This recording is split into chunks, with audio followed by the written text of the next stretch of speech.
The Indianapolis Colts fall to the Pittsburgh Steelers 24-17. Is it time to give up on the Colts for the 2022 season? We're going to answer that and a lot more tonight. Welcome to the Horseshoe Huddle podcast presented by Fan Nation on SI.com. My name is Andrew Moore, and I'm joined here by my co-host Drake Wally, also of Horseshoe Huddle. Drake, how you doing, man? How was your Thanksgiving? Thanksgiving was really fun. Got to hang out with the family, drink some beers, eat too much food, watch good football. That being Thanksgiving Day football and the other Sunday games. But yeah, man, it was awesome. How was yours? Not too bad. Hey, I did the same. Ate a lot of great food. Got to see my side of the family. Got to see the wife's side of the family. Won some money on Thanksgiving Day. Got some Turkey Day parlays. Actually hit this time.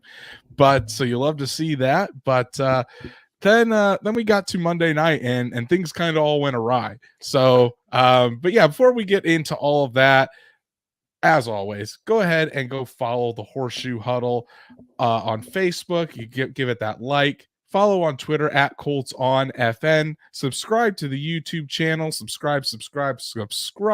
Hit that bell so you know when Drake and I are going live. Because while we weren't obviously live last night because of the game, we're live every Monday and Thursday, 7 p.m. to give you the great Colts content. Follow Drake, who's been killing it on Twitter at DWalsterDrake. And then you can follow me at Andrew Moore NFL for all of your Colts analysis here. But Drake, enough of my talking. Let's get right into it. Colts fall to the Steelers last night, 24-17. Good to see a fan in here. Tyree, I think it is. If that's wrong, please let me know. For the fellas, good to see you. Thanks for tuning in. That's right. But yeah, man, Colts lose another one at home. This time again in prime time on Monday Night Football. Didn't start out great.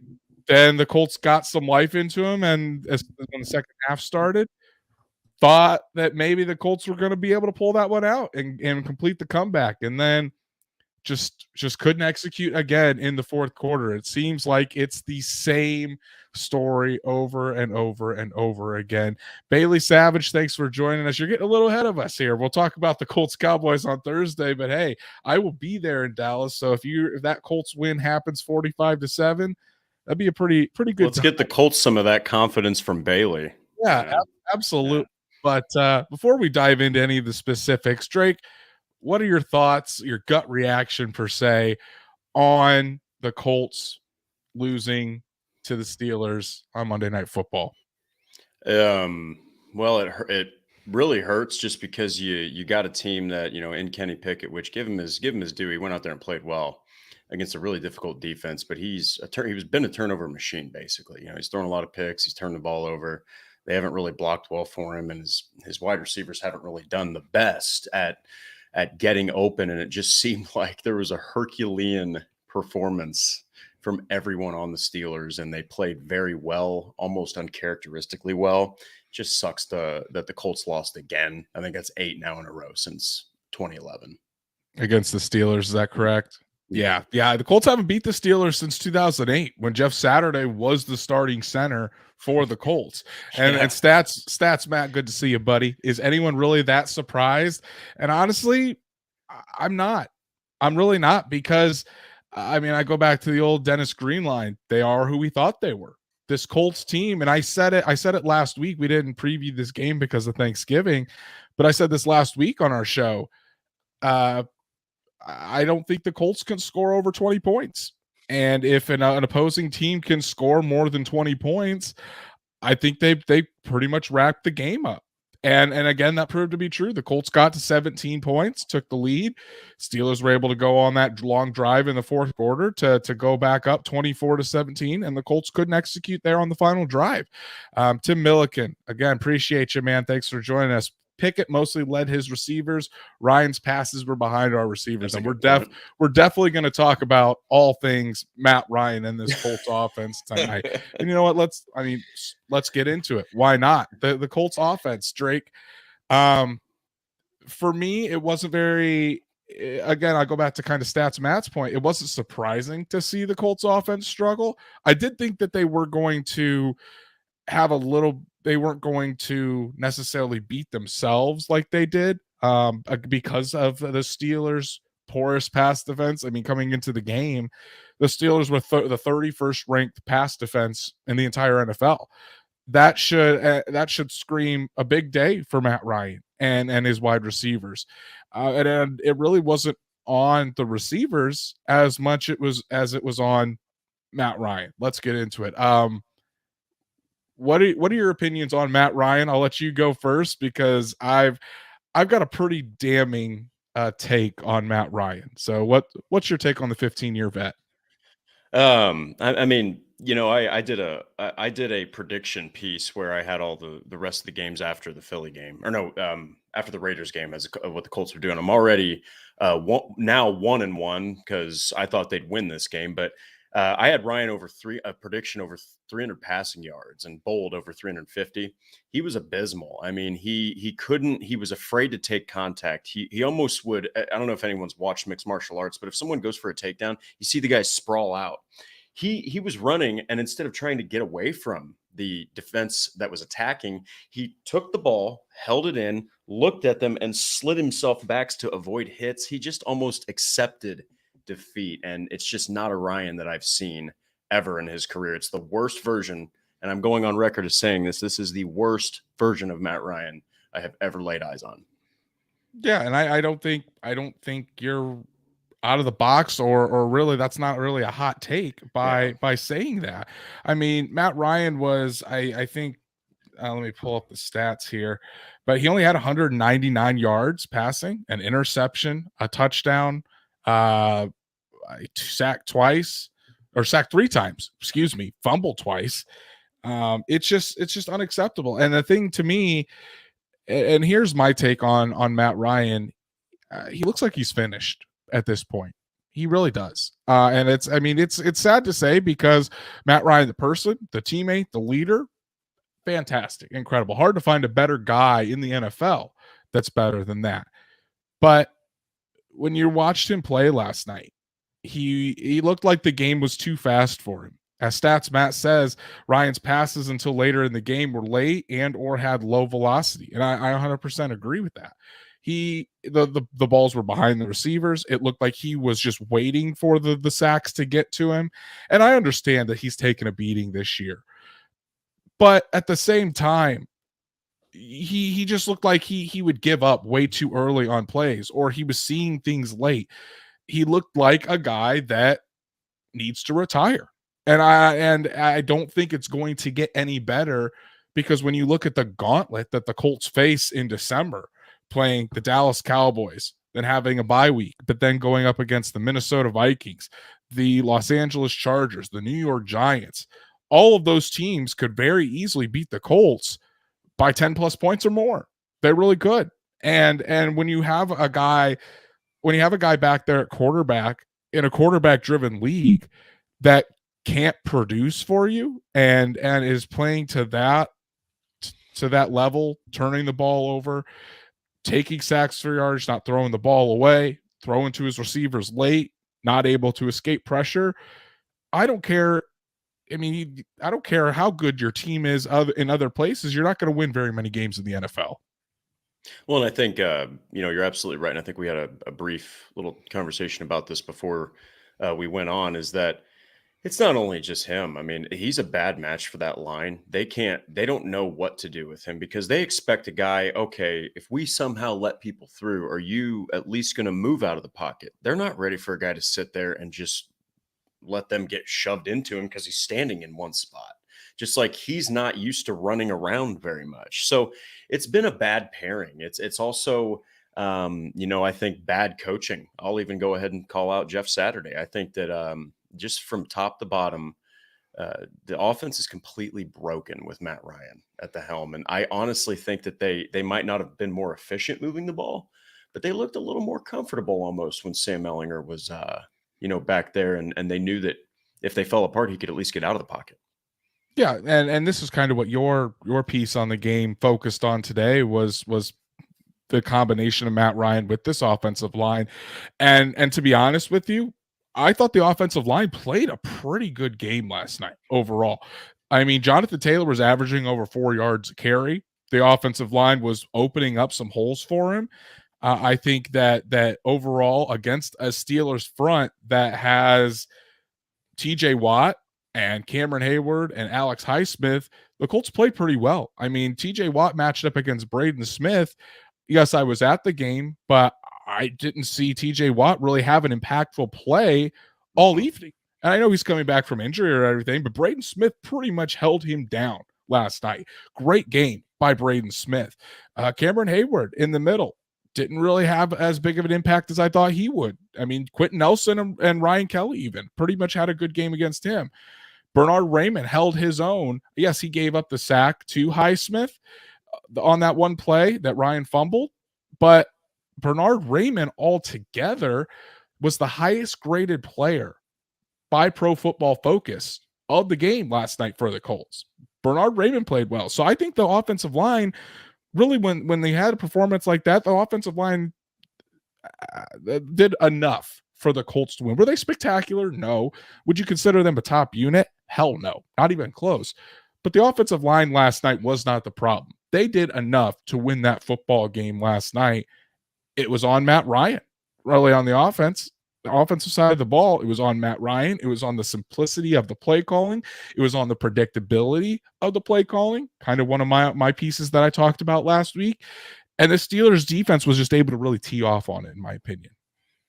Yeah, and they also, is an interesting fact is, I mean, he got hit 8 times, and a TJ Watt was responsible for one of those. But the sacks are real interesting. They came from, I have this in my piece that I released. I have the names of the players, but it came from a safety, and I think it was Edmonds. Then it came from a cornerback, and then it came from a linebacker. So the sacks came from different positions than the front, which tells me it's probably not a case of the line. It might just be a case that Matt Ryan didn't make the reads. He didn't make those adjustments. Hey, Jonathan, instead of running an out here, stay in and block this left side because there's a linebacker approaching, kind of thing. Like, I just feel like you said, it seemed like Matt Ryan almost accepted, you know what? This is it, man.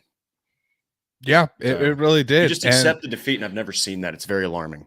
Yeah, it is. It is. Tim Milliken, I think Drake and I both agree on this. Ryan is shell shocked. I mean, and that's exactly what it looked like. Stats Matt saying the offensive line was actually not too bad this game. Shaky start early, but we also just for some reason decided to pass very often early.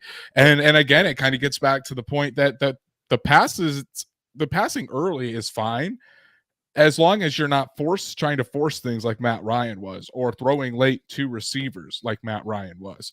And really, it didn't turn around until the third quarter when the subject of my piece today after the game, the great Jelani Woods, showed up and showed out for the Indianapolis Colts. 8 catches, a career high, 98 receiving yards, a career high. Didn't get into the end zone, but man, Jelani Woods, I was very impressed with the rookie tight end. Kylan Granson was out due to an illness. That means Jelani Woods had a much bigger role, played 64% of the Colts offensive snaps last night. Before last night, highest he had played was 38%. I'm going to ask you this, Drake, because you're a big Kylan Granson guy. Should Jelani Woods be featured more in this offense and maybe take that tight end 2 role away from Kylan Granson? Well, I mean, if you look, let's see, it'd be right here. You'll see my Jelani Woods jersey. So he literally had more catches in one game than he had all season. He had 7 catches going into that game. He has the most receiving yards for a tight end since Dallas Clark was wearing a Colts uniform. As a rookie, correct. I think he absolutely should. I think that you are going to see him creep up onto Mo Alley Cox and steal the tight end 1 role. I really think that this guy is going to be a star. Jelani Woods is a stud, man. He really is. I mean, from the physicality that he brings, a 6'7", 253 pounds, and he can run a 4.6 140. incredible athlete. And you're seeing this, you're seeing Jelani Woods come into his own. Stats Matt makes a good point that Jelani has work to do in blocking, but he looks the part in receiving. I would agree on that. Jelani Woods does have some things to work on in blocking. But again, I think that goes back to that size. At 6'7", 250 pounds, with a guy with as long arms as Jelani Woods has, I think continuing to work on that, and we usually see tight ends take a little bit of time to develop. Tight end is one of the slowest positions to develop in the National Football League. Usually it takes 2, sometimes 3 years for a tight end to really come on the scene. Even the guys like Travis Kelce, George Kittle, took them a little bit to come on. But what I see out of Jelani Woods is pure talent. Did he have a drop last night? Yes. But drops happen. Nobody's perfect. The way he was able to pretty much, him and Jonathan Taylor last night, single-handedly pull the Colts back into the game last night in that third quarter to score 14 unanswered points and take the lead. I mean, it was incredible to see. And when you have someone with that talent, that ability, and that ceiling, he has to be on the field more. He just has to be on the field more. I know the Colts like to talk about being multiple on offense, spreading the ball around. But when you have guys like number 80 with the talent that he possesses, and number 11, Michael Pittman, I want to shout out to him because Michael Pittman was pretty much the only wide receiver to do anything last night with 7 catches and 67 yards, I think was his stat line. And it could have been more if Matt Ryan would more once in his life throw a deep ball. But when you have those guys, you got to get them in the game plan. And Jelani Woods needs to be a focus of this Colts offense, not only for the rest of the season, but I think you give him another offseason to really work on his blocking and really work on some more of his receiving skills. I think Jelani Woods is a future Pro Bowler. I really do. Yeah, and it's absolutely one of the most underrated things is to have a dynamic tight end. And yes, they'll probably need to keep, some kind of other tight end, whether it be Mo Alley or whoever, just to kind of block the other side too. But man, Jonathan Taylor and Mo Alley and Jelani Woods, like you said, they shouldered the entire offense. And there was times where I was convinced Ryan wasn't going to go deep to anybody except Jelani Woods, which he really didn't. But one of the encouraging things is that when I think it was when he threw him or when he threw Pittman the touchdown pass, what they did is they took Woods and they took him down one-on-one and they put him up against a defensive back. Look, man, not one defensive back in the NFL is going to look at that dude trotting over across from him and say, well, this is going to be so easy. I mean, that dude is 6'7". He can burn you still, and he can just shove you out of the way and catch touchdowns. I mean, I think you're going to see an explosion from him next season, and maybe even in these games that are going to finish 2022. You don't know. I mean, no one really knows what they're going to do now. So yeah, absolutely. And here's a prediction by Stats Matt. I think Mo is gone next year, and Woods takes over for him. Could be. We could see that because again, we have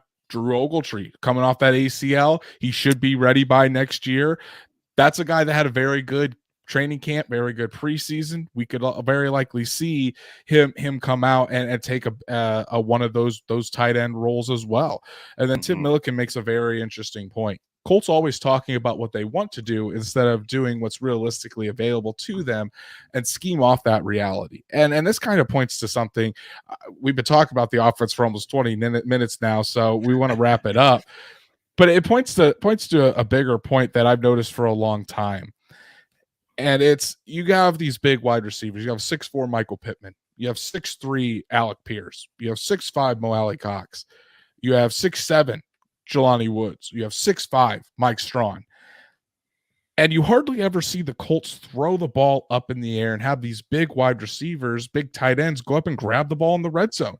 With guys this size, the Colts should have one of the most dynamic and most dangerous red zone passing attacks in the entire NFL. And instead, the Colts are one of the worst teams in the red zone. I mean, you saw last night how easy it could be. You have Pittman one-on-one on the outside. I know people don't like to throw the fade, but Matt Ryan just threw the ball where only Michael Pittman could go and get it. He used the 6'4", 220-pound frame to box out the defender. Simple pitch and catch touchdown. Don't make the offense harder than it needs to be. Go use your big dudes, use their strengths, and go score the football. It's just that simple. Well, and they've puzzlingly used only Alec Pierce as a deep threat, an inexperienced receiver that's brand new, and you're using Michael Pittman more or less as a possession receiver, short little passes. I think you said he had 7 catches. Perfect example of how little he's getting downfield. 67 yards. That's not even Mhm. 10 yards a catch. In fact, I think I did statistics on him in one of my last pieces. He was exactly at 10 yards per reception. That that's just so little. That's so little for such a high volume guy that's not running in the slot like, your Jarvis Landry or your Paris Campbell. It's understandable if they've got those kind of numbers, Right. but they don't target Pittman down the field enough, and it's very interesting to see these long, lanky receivers become possession guys. They don't target anybody down the field nearly enough. And that's what happens when you have a quarterback that fails to throw the ball farther than 10 yards on Yep. 90% of his dropbacks. As Yep. Tyree said, we need a legit QB1. Well, Tyree, draft season is right around the corner. And I believe you, there's going to be a lot of quarterback talk on Yeah. this show once draft season comes about. So let's move it along to the defense here, Drake. Defense didn't play their best game last night. They No. really didn't. Against the Steelers offense that has struggled, the Colts struggled to defend against the run. I think they gave up 172 yards on the ground. Correct me if I'm wrong there.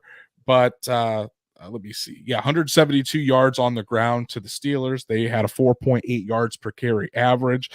Kenny Pickett was 20 of 28. They allowed him to really complete pretty much everything. But at the same time, I mean, this Colts offense has been asked to shoulder the load all season long. And they're not the 85 Bears. They're not the 2000 Ravens. They're not the 2002 Buccaneers.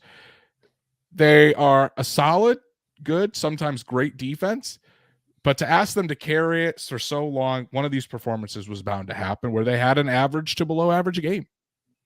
Yeah, and it actually it showcased. I mean, there were moments where DeForest Buckner had very good plays, but Yannick Ngakwe has officially put his stamp on the team. He almost has 10 sacks, 8.5 now on the season. Outside of him, though, that was a non-existent pass rush. It just non-existent. Pickett was able to look good. I think he was probably. I mean, I don't know this for a fact, but when I look 20 for 28. I mean, for 174, that's a lot of very simple little dink and dunks. I think he hit 10 different receivers, which just shows that outside of Pickens, there might not even be really one dominant guy. So lack of the pass rush just really didn't help. Running the ball really did help kind of open up that too. Yeah, they miss Quiddy Pay. They really do. When Quiddy Pay is out there, opposite. I mean, Unique Ngakwe did his thing, but he had those 2 sacks on the drive. And Oh yeah. I mean, I know he hasn't had his best season. He's been banged up a little bit, but I'm still going to give him credit because now, like you said, he has 8.5 sacks. He's in his 7th year. That's and 7 straight seasons with over 8 sacks. Only like a handful of guys, like 5 other guys, per all Hall of Famers, have done that for their career. So I'm going to give Unique Ngakwe his props. He has come on towards the end of the year, but this pass rush overall, like you said, didn't really have an overall impact throughout the entire game.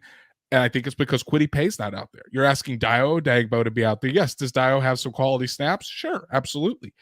But Dio Odagbo he wasn't drafted to be the pass rusher to consistently get pressure on every single play.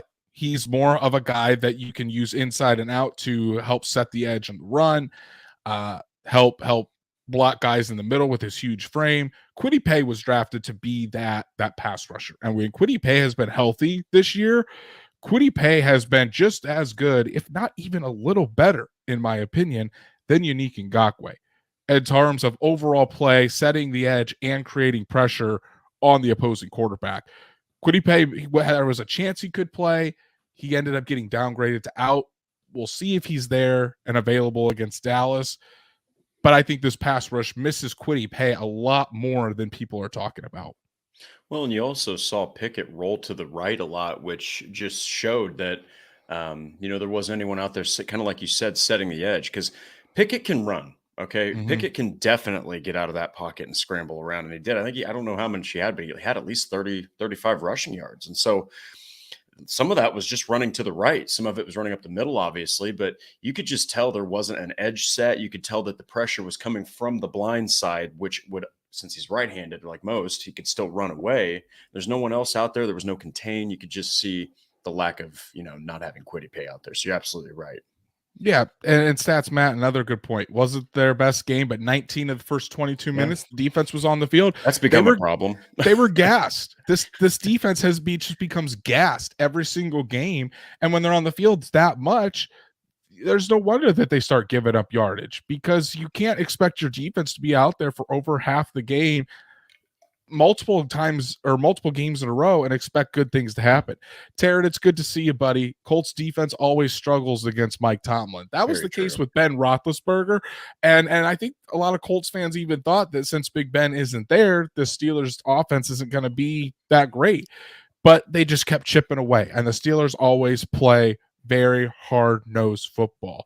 And Stats Matt says, easy to get a sack when the running back forgets to touch you and you're unblocked. Very true. But hey, I mean, sometimes when that happens, the guys completely miss tackles and they can't even bring them down for a sack. But and Taryn brings up a good point. I wanted to get to this. No reason at all Rodgers doesn't play over Faceit. Ooh. Man, Gus Bradley, you've done a lot of good things this year, but buddy, Brandon Faison should not be on the field. And he was on the field for pretty much the entire second And he half. got exposed. He got exposed. You're absolutely right, Drake. I don't understand it. When Isaiah Rodgers is out there making plays, you don't see his wide receiver ever getting the best of him. Hell, Isaiah Rodgers, according to Pro Football Focus, is a top 5 cornerback in the league this year in terms of coverage. And you have him splitting snaps with a guy that doesn't even register as should be a starter in this league. It really bugs me when coaches, I know coaches are human, but it really bugs me when coaches, and this was something with what Frank Reich did with Matt Pryor, probably some Chris Ballard influence, definitely something with Gus Bradley on Brandon Faison. Coaches need to stop playing their guys just because they have a relationship with them. Play the guys that are playing the best on the field, because as Chris Ballard likes to say, the locker room knows. As Stats Matt says, Matt Eberflus and Al-Qadim Muhammad, very, very true. The locker room knows. The locker room knows Isaiah Rodgers should be out there. He has moved to the starter on the depth chart, but instead of playing 60% of the snaps to 50%, Isaiah Rodgers needs to be playing close to Stephon Gilmore and Kenny Moore numbers, like 95 to 100% of the snaps out there at cornerback. There's really no reason for it. I was going to ask, and this is just my own fumble, no pun intended here, but like, did Brandon Faison come from the Raiders? He did. Well, who cares, Gus? let it go. Yeah, and StatsMat said that Bradley said today it was because of the special teams duties. That's a horrible excuse. It is a horrible excuse, because in the second half, when he was out for most of that second half, he wasn't even the guy back there returning punts and kicks. It was Dallas Flowers. So I don't understand why Isaiah Rodgers wasn't out there playing cornerback if he's not even out there on special teams. So he was there with the Raiders, he was there with the Chargers, so he has a relationship with Gus Bradley, but that's losing football. When you're a coach playing guys that just because you're buddies with over guys that can actually go out and produce, losing football. I don't care how good this defense has been under Gus Bradley, that catches up to you. And that's where big moments can happen and you'll lose games because of it. So, I mean, you sounds like we're dogging on the defense, but really this isn't on the defense. I mean, they had a below average game, yes. But overall, this season is not on the defense. They've done their job for the most part. It's the offense. And like you said, the unit as a whole is pretty broken. And it starts with the quarterback position. It really does. Yeah. And, when you can't, kind of to go back to it, when you can't throw that ball, down the field past 10, past 15 yards, and your defense is struggling, well, then that starts a whole chain link of problems, because then they know you're going to run. You got Taylor back there and blah, blah, blah. So the defense, kind of like Andrew said, it's the first time I've watched them since week 2 against Jacksonville where I was like, man, they are struggling. So trust us when we say almost never are we going to say that the game was lost because of the defense. Right. At least this year, anyway. At least this year, yeah. So, but yeah, and it's kind of let's kind of just moves on to the point where we really need to talk about the title of the video. Colts now sit at 4-7-1. They have 5 games remaining against 4 teams that could make the playoffs. Their final game against Houston, I mean, they tied with Houston, so it's no guarantee that they win. But Drake, is it time to give up on the Colts in 2022? I mean, if give up means like you just need to not have any expectations, absolutely. You need to not have any expectations. I actually had some questions. Since the chances of making playoffs are nearly gone, maybe see what Ellinger has for you. Maybe rest Taylor and Pittman the last couple games, or there's chances to disrupt potential playoff hopefuls and playoff leaders. But it's as far as like being emotionally invested Colts fans, I do think it's time just to watch the games and enjoy yourself. Yeah, I think some of us here in the media, I definitely have. I've checked that. I didn't check out isn't the right word.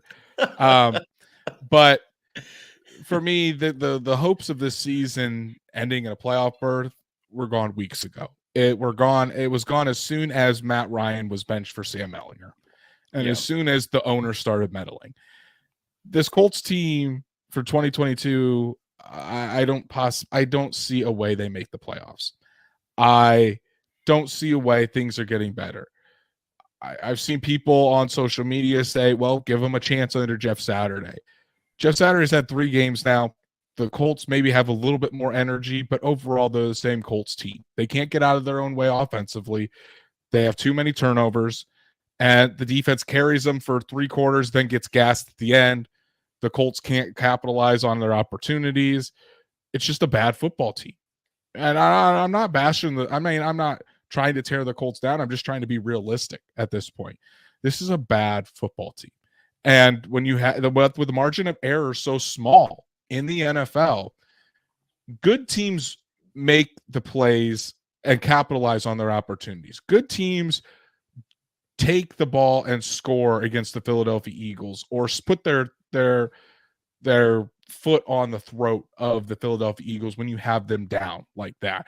Good teams don't fumble at the 1-yard line. Good teams don't have the ball in their own territory and then waste 30 seconds of game clock like it was last night and end up running a quick draw and being so simplistic that Alex Highsmith knew exactly the play they were going to run. It's just time as Colts fans. I would say still watch the team, still cheer for the team. Absolutely. Oh, absolutely. Yeah. But as far as your expectations, I think you need to start looking towards next year. What you said about Sam Ellinger, I think if the Colts lose in Dallas, I think once they become mathematically eliminated from playoff contention, I think you could then see them go to Sam Ellinger to see what he's got for the final few games, just because he only had those 2 games and one against the Patriots was awful. At that point, sure, why not? Go see what he's got. Because the players on this team aren't going to tank. They're not. The coaches aren't going to tank. That's just not how the NFL works. It might seem like it. Fans might think that's the thing. But those players are playing for their livelihood. They're playing for their next contract. They're playing for their jobs. Yep. Same with the coaches. So they're not going to tank. But you can still see what this team has. But at this point, I think for the hopes for what 2022 can become, this Colts team isn't really going to be anything until they get the offensive line fixed. But more importantly, until they get their young quarterback of the future.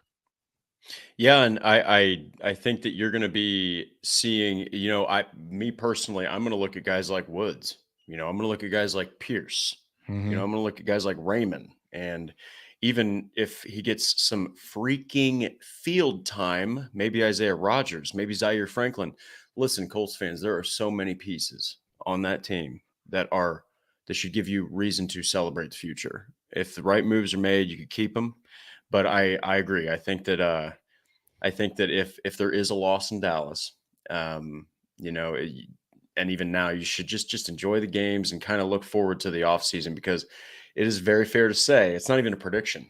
It's very fair to say it's going to be an insane offseason for Oh the yeah. Colts. Oh So yes. one of the Oh most yes. crazy in recent memory. So And that's saying something, because every offseason in recent memory has been it's been a crazy roller for the coaster. Yeah. Colts. But I mean, stats, Matt, saying, I mean, honestly, do we see them winning out? Not happening. There's a 2% chance that happens with winning out, and it's not happening. They would probably need to win out to make it to the playoffs. Again, probably not going to happen. And good teams aren't top five in giving away turnovers, which Nope. the Colts are. Yep. Tim Milliken says indifference is definitely in the air, if not full on established in Colts fan land. And I think that's what a lot of Colts fans are thinking. They're thinking you'll still watch, you'll still cheer, especially the diehards. But at the same time, the focus is now on 2023. Taryn says there was a glimpse of hope when Saturday rejuvenated the team and they beat the Raiders, but unfortunately, they are who we thought they were. Absolutely correct. There it was. Absolutely correct. They are who we thought they were, and he's right. Taryn, you're right. There was a rejuvenation with this Colts team. There was the energy, but then last night I'm sitting there watching that game, and I'm seeing the Colts players on the field, and the energy's worn off. The rejuvenation has worn off, and we were wondering when that would happen. Took 3 games. This Colts team is back to being how they were. So, and Tim Milliken says, I'll still tune in, but meh. I mean, I think that's what a lot of Colts are thinking right now. So we'll see what happens over the next five games, 6 weeks left in the season. But I think a lot of us are going to be focusing on the guys that are going to be at the future of the Colts and guys that aren't going to be the future of the Colts. So we'll just have to see. But yeah, let's wrap it up here, Drake. We still have the Colts Player of the Game award to give away. There were some guys that did stand out yesterday. We already talked about him, but Drake, who's your guy? Who's your Colts Player of the Game? He's been quiet, but not on the field. Yannick Ngakoue showing up with 2 sacks. I love the fact that he's quietly leading the team in sacks, and almost has 10 on the season. He's done it for almost 8 straight years. So love the fact he showed up, and look forward to seeing what he's going to do for the rest of the year. Yeah, absolutely. Ngakoue did have a good game. He has been showing out, especially with Kwity Paye out. Without him, their pass rush would be just a Forrest Buckner. So it's good to see him put in some sacks there on the board. But if you haven't seen my piece that was posted on Horseshoe Huddle today, or if you have, you already know who my player of the game is going to be. Jelani Woods, tight end, rookie, guy that's dominated last night, was really one of the only reasons the Colts offense had a shot to stay in this game. 8 catches, 98 yards. Colts need to utilize him more. Simple as that. Get Jelani Woods the ball, get him more involved in this offense. And I think good things will happen. Simple as that. But I appreciate everybody joining us here on a somber Tuesday night after another Colts loss to the Pittsburgh Steelers. But hey, we appreciate every single one of you. Stats Matt and Tim Milliken saying Dallas Flowers player of the game after that 89-yard kickoff return. Hey, definitely the play of the game. That's for sure. Yeah.